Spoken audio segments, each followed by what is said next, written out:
Cek, satu, cek, cek.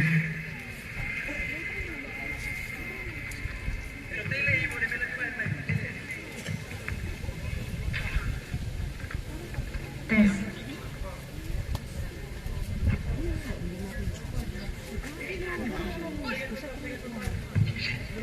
Saudara-saudari yang terkasih dalam Kristus, marilah kita siapkan hati, budi dan pikiran kita untuk mengikuti jalan salib. Kita Cek, cek, cek. awali jalan salib kita dengan lagu pembuka.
Dalam nama Bapa dan Putra dan Roh Kudus. Amin.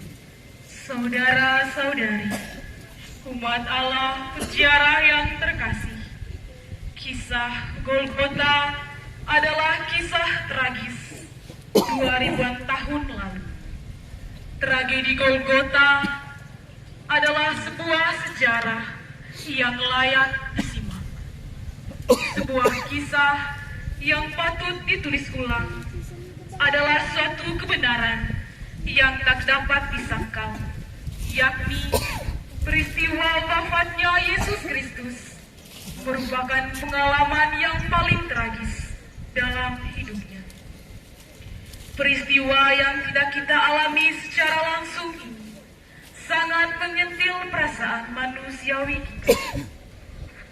Saudara-saudariku yang terkasih, sambil menatap bayangan zaitun dan kenangan Golgota yang telah menyulam wajah Kristus yang carut marut berlumuran darah, mari menatap dosa-dosa kita. Karena dosa kitalah Dia datang, karena kesalahan kitalah Ia wafat. Mari menapak jalan salib Tuhan yang adalah tanda solidaritas Allah akan penderitaan manusia.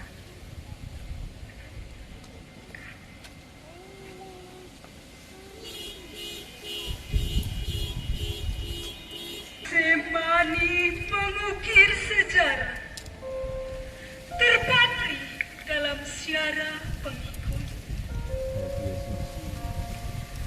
Yudas, seorang sahabat, memalingkan wajah lantaran 30 keping perak. Hembusan angin dingin kaku menarik tirai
berjagalah dengan baik. Sebab pengkhianatku hampir datang menjemputku di gerbang Zaitun. Getsemani, Getsemani, Getsemani. Ku kenang dalam gelisah tak bertepi.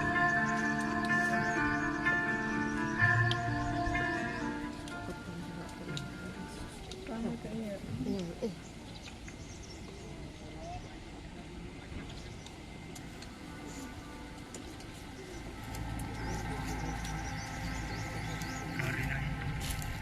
Anak Manusia datang untuk mewartakan kebenaran dan keadilan di tengah demi kebenaran dan keadilan. Anak Manusia harus menanggung penderitaan, ditolak oleh tua-tua, imam kepala, ahli-ahli Taurat, lalu hidup. Berdoa.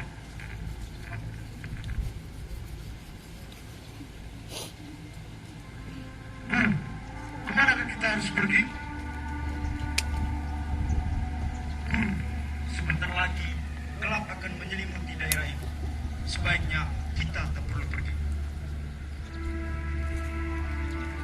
Kita harus pergi ke Bukit Getsemani. Dari sana, orang-orang berdosa akan menangkap dan menyeret Anak Manusia untuk mati. Dan kamu semua akan tergoncang Tuhan. Sebab pada tertulis, aku akan membunuh bala dan kawanan domba.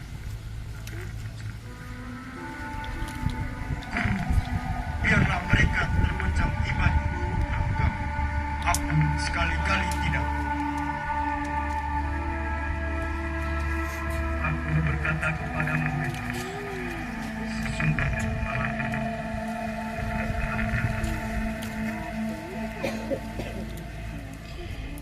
Kegelapan menyelimuti kota Yerusalem. Yesus berjalan menyusur lembah Cedron menuju ke Taman Getsemani. Yesus menuju ke Taman Dukacita untuk memperbaiki lagi dosa yang telah diperbuat manusia pertama dalam Taman Kenikmatan Firdaus. Penghuni Yerusalem sedang tidur dengan nyenaknya. Mereka tidak menduga tentang kejadian bersejarah yang sedang berlangsung di Taman Getsemani. Kesengsaraan Tuhan telah dimulai. Yesus masuk ke taman itu dengan membawa Petrus dan kedua anak Zebedeus. Adapun Yudas yang mengkhianati Yesus mengetahui tempat itu, karena Yesus sering berkumpul di situ bersama dengan murid-muridnya. Lihatlah manusia ini, di sini, di tempat ini. Suatu rahasia abadi terjadi, suatu misteri sepanjang abad terbukti. Di Taman Getsemani, Yesus sudah mengalami penderitaan yang membawa maut. Betapa tidak, sebagai Allah, Ia sudah mengetahui siksaan itu sebelumnya. Dan sebagai manusia, Ia merasakan dalam hatinya segala kengerian. Ia merasakan penghinaan dan kebengisan yang sudah mendekat. Ia melihat serdadu-serdadu ganas yang mendaratkan tinju dan jotos di wajahnya. Ia melihat mereka meludahinya, menginjaknya, menderainya, dan memahkotainya dengan mahkota duri.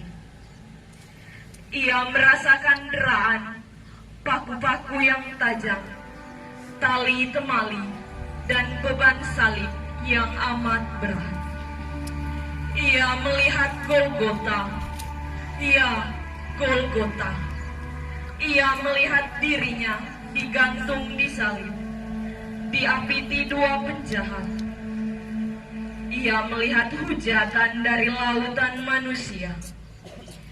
Ia melihat penderitaan ibunya di kaki salib. Tidaklah mengherankan kalau seluruh kodrat manusiawinya merasa ngeri atas semua penderitaan itu. Ia gemetar ketakutan, dan ketika segala-galanya seakan-akan sudah meninggalkannya, bergaunglah seruannya yang penuh duka cita.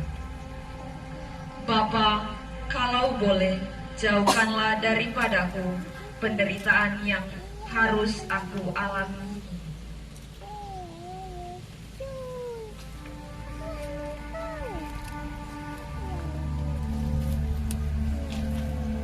Tinggallah di sini dan berdoa supaya kamu tidak jatuh ke dalam percobaan.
Bagaikan seorang penjahat politik, kau diharapkan para Pilatus. Di sana, di telingamu, pekikan berkuntu, salibkanlah dia, salibkanlah dia. Orang-orang garang diasut pemimpin-pemimpin durjana yang telah bertahun-tahun menjebak kebenaran ke dalam kepalsuan demi nikmatnya kedudukan. Pilatus dijerat rasa takut akan kehilangan kedudukan empuk,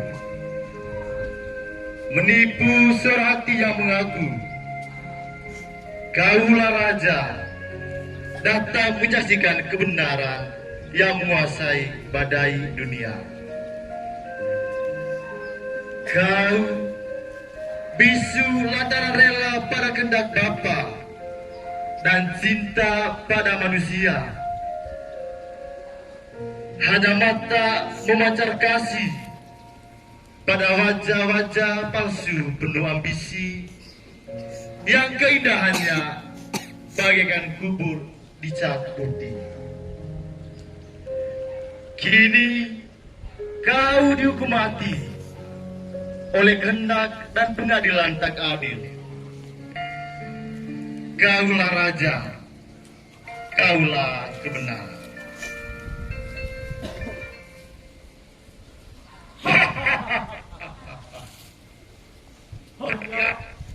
Sudah lama aku menantimu, Yesus.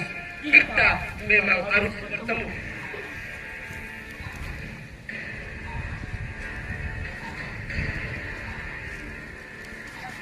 Benarkah kau ini Mesias? Sekalipun aku mengatakan kepadamu,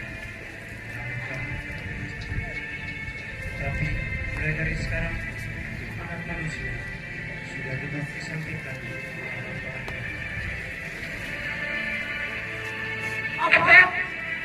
Apa katamu, Yesus?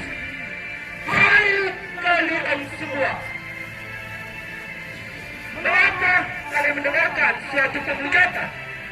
Oleh karena itu, saudara-saudaraku, lebih berguna kalau jika saya mati untuk seluruh bangsa.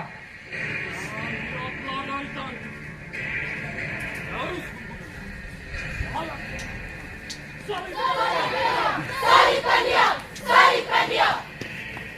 Kalau dia ada siap, ada Pilatus.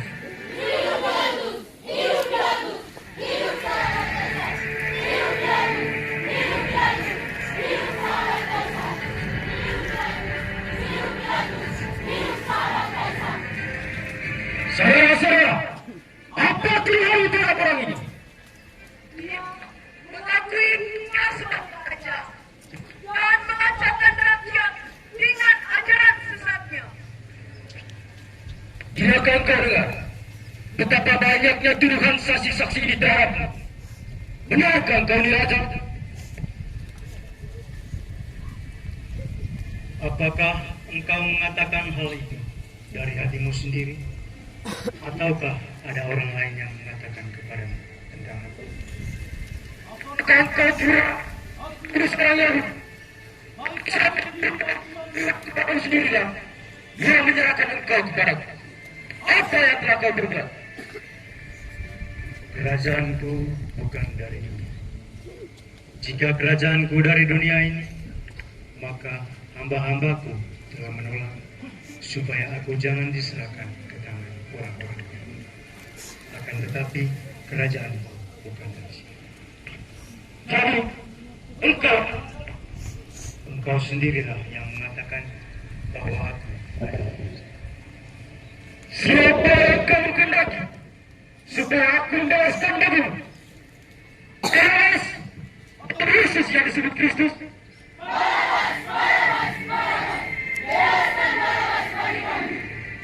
Jika demikian, apa yang ku perbuat terhadap Yesus yang disebut Kristus ini?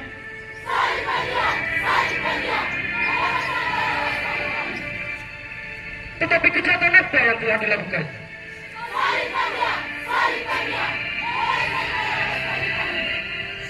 Baca.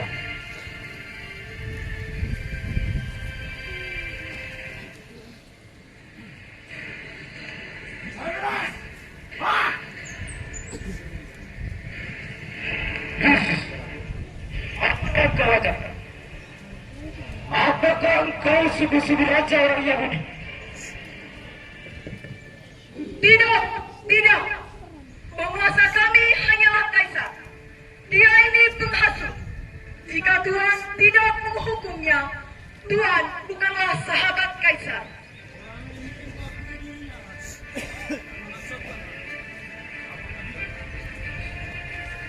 Apakah dia ini? Orang Galilea. Bukankah Herodes yang dikatain? Bawa dia ke Herodes.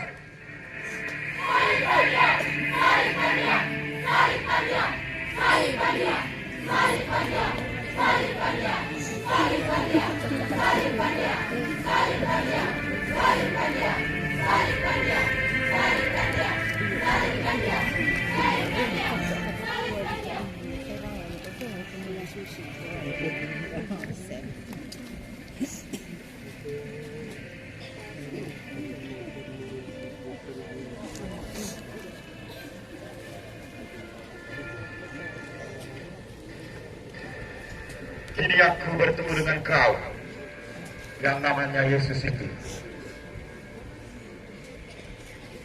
Siapa dirimu sebenarnya? Dan siapa saja menjadi murid-murid?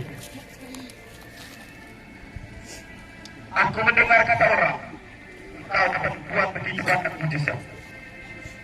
Dan di hadapanku sekarang, buatlah itu jika kau sungguh-sungguh anak Allah. Hei, kenapa diam saja? Siksa dia, biar dia mau bicara.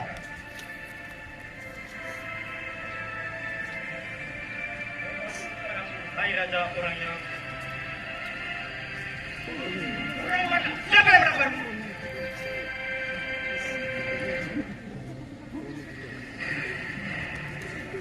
Bawa dia kembali ke Pilatus, karena ini adalah wilayah kekuasaannya.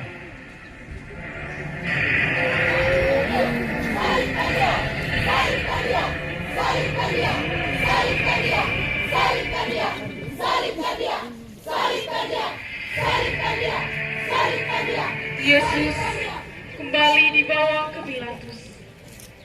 Sejarah kesengsaraan Kristus dapat mengangkat ke permukaan. Berapa banyak kebencian dan dapat terpendam di dalam hati manusia. Berapa banyak kejahatan dan sikap tidak tahu terima kasih mengalir di dalam Kristus di depan Pilatus. Suatu adegan yang memprihatinkan terjadi di tempat ini lagi.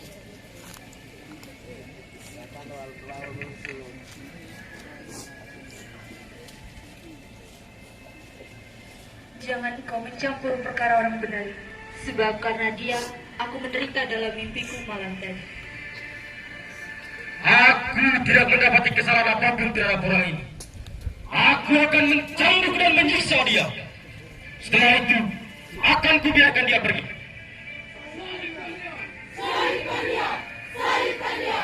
Kami mempunyai hukum itu. Ia salah. Dia menganggap dirinya sebagai Tuhan membebaskan dia. Tiap orang yang menganggap dirinya raja, dia melawan Kristus. Siapa dia? Salibkan dia.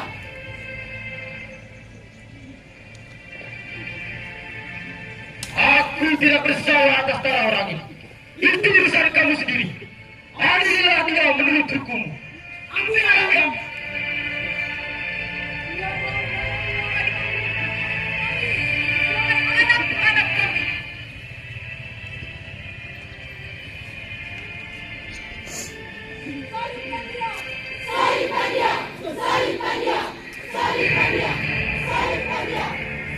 Kasihanilah kami ya Tuhan, kasihanilah kami. Ya Allah, kasihanilah kami orang dosa. Perhentian kedua, Yesus memanggul salib. Kami menyembah sujud di Kau ya Yesus, dan bersyukur kepadamu, sebab dengan salib suci-Mu Kau telah menebus dunia.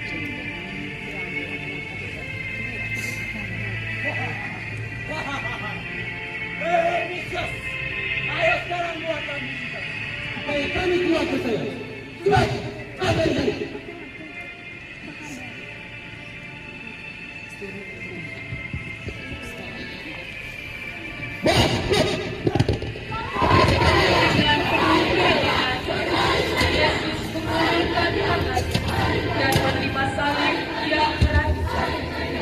Ia hanya berdiam diri, tetapi bertukar hati untuk menerima keputusan yang tidak adil.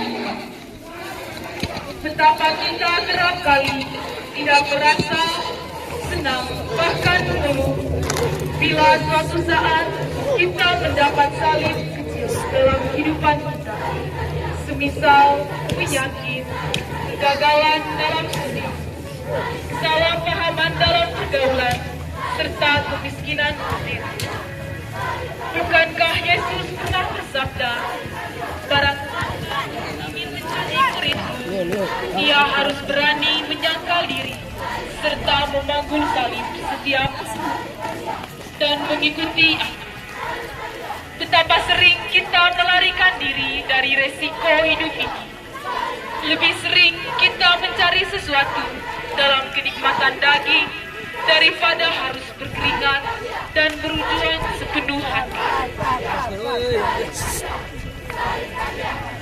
Marilah berdoa.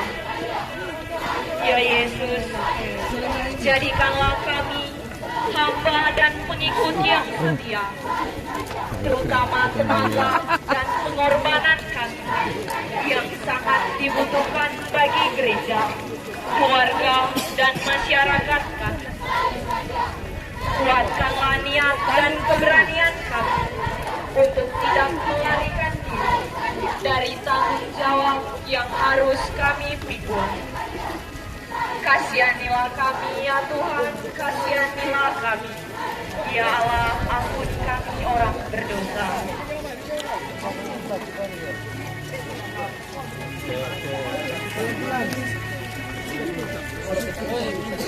Perhentian ketiga, Yesus jatuh di bawah salib. Kami menyembah sujud Engkau ya Yesus dan bersyukur kepadamu, sebab dengan salib suci Kau telah menebus dunia.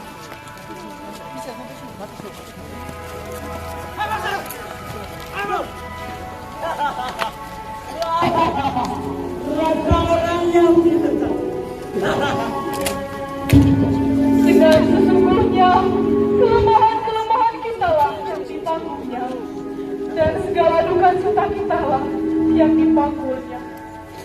Ia telah merendahkan dirinya dan taat sampai mati, bahkan sampai mati di kayu salib.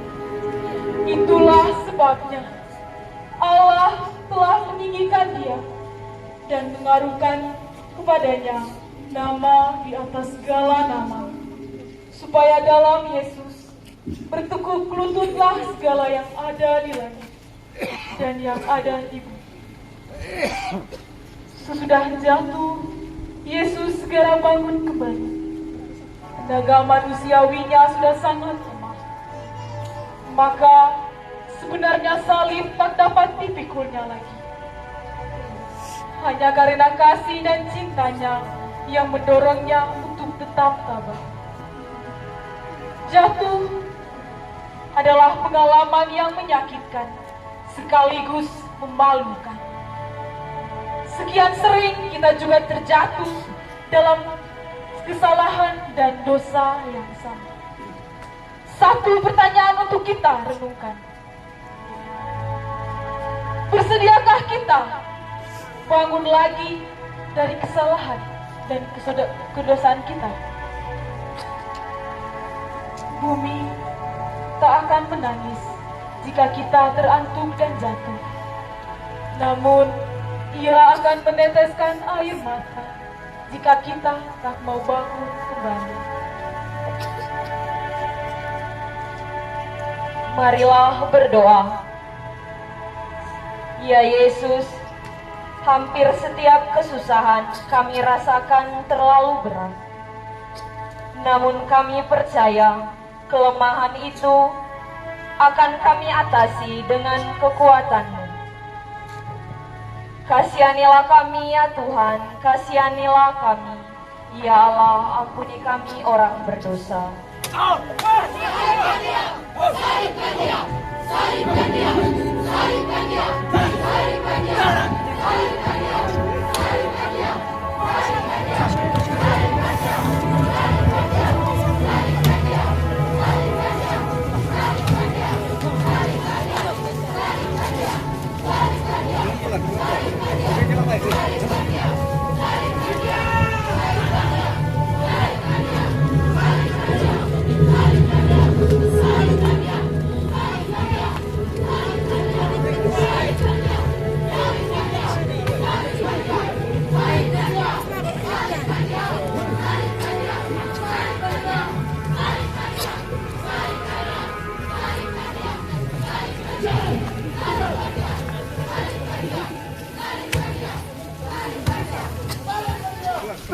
Yang keempat, Yesus berjumpa dengan ibu.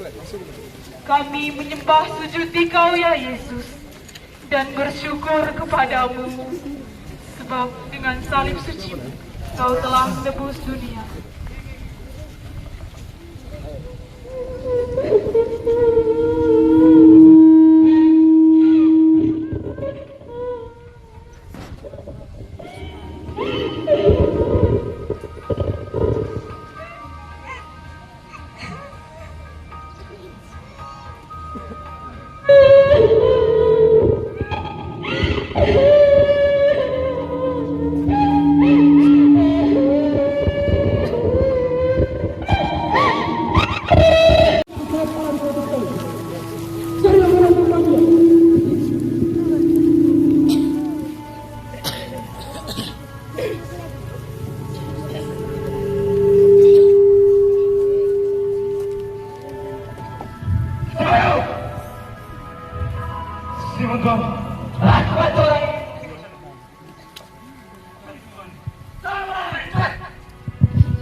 Yesus kelihatannya sangat letih sekali. Ia sudah tak sanggup lagi untuk memanggul salibnya lebih jauh.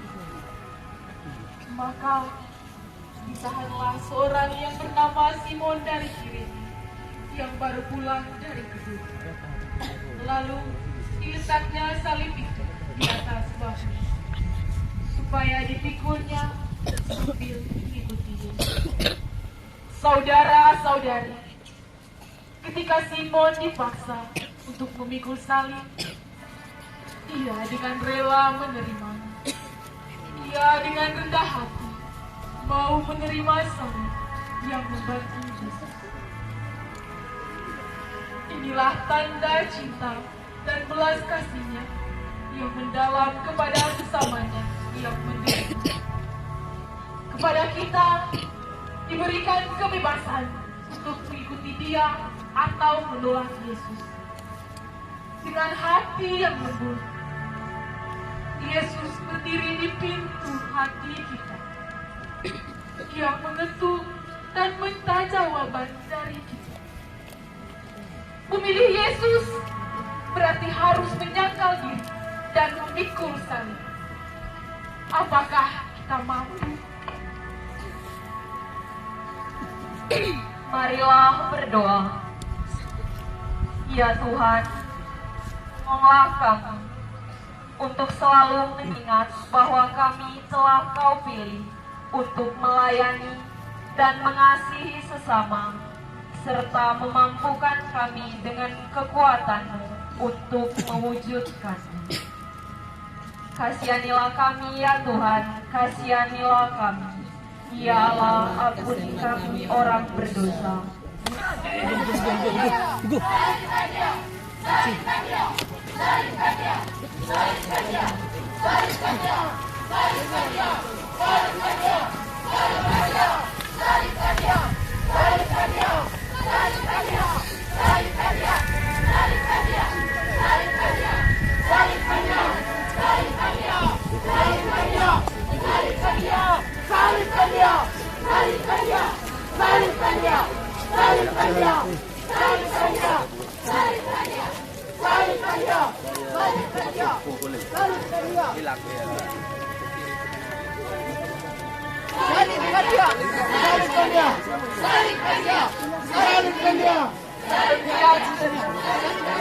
Veronica menyapu wajah. Kami menyembah sujud di Kau ya Yesus, dan bersyukur kepadamu, sebab dengan salib Kau telah menebus kita. Di tengah keganasan, di tengah serdadu-serdadu pukul Yesus, ketika mereka menyeret Yesus, Veronica masih sempat melihat wajah Yesus. Veronica turut mengambil dalam kedukaan.